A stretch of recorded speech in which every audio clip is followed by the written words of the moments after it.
The Magic Kettle by Andrew Lang. Right in the middle of Japan, high up among the mountains, an old man lived in his little house. He was very proud of it, and never tired of admiring the whiteness of his straw mats, and the pretty papered walls, which in warm weather always slid back, so that the smell of the trees and flowers might come in. One day he was standing looking at the mountain opposite, when he heard a kind of rumbling noise in the room behind him. He turned round, and in the corner, he beheld a rusty old iron kettle, which could not have seen the light of day for many years. How the kettle got there the old man did not know, but he took it up and looked it over carefully, and when he found that it was quite whole, he cleaned the dust off it, and carried it into his kitchen. "That was a piece of luck," he said, smiling to himself. "A good kettle costs money, and it is as well to have a second one at hand in case of need. Mine is getting worn out, and the water is already beginning to come through its bottom." Then he took the other kettle off the fire, filled the new one with water, and put it in its place.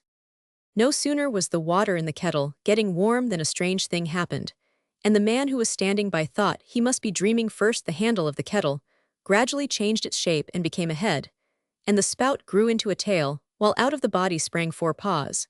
And in a few minutes, the man found himself watching not a kettle, but a tanuki. The creature jumped off the fire and bounded about the room like a kitten, running up the walls and over the ceiling till the old man was in an agony lest his pretty room should be spoilt. He cried to a neighbor for help, and between them, they managed to catch the tanuki and shut him up safely in a wooden chest.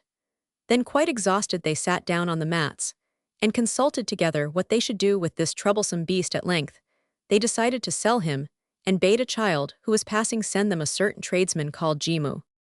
When Jimu arrived, the old man told him that he had something which he wished to get rid of, and lifted the lid of the wooden chest where he had shut up the tanuki.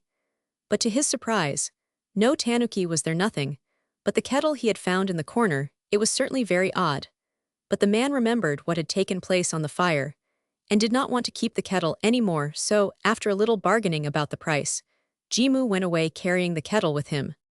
Now Jimu had not gone very far before he felt that the kettle was getting heavier and heavier, and by the time he reached home, he was so tired that he was thankful to put it down in the corner of his room, and then forgot all about it. In the middle of the night, however, he was awakened by a loud noise in the corner where the kettle stood, and raised himself up in bed to see what it was, but nothing was there except the kettle, which seemed quiet enough. He thought that he must have been dreaming, and fell asleep again, only to be roused a second time by the same disturbance. He jumped up and went to the corner, and by the light of the lamp that he always kept burning, he saw that the kettle had become a tanuki, which was running round after his tail.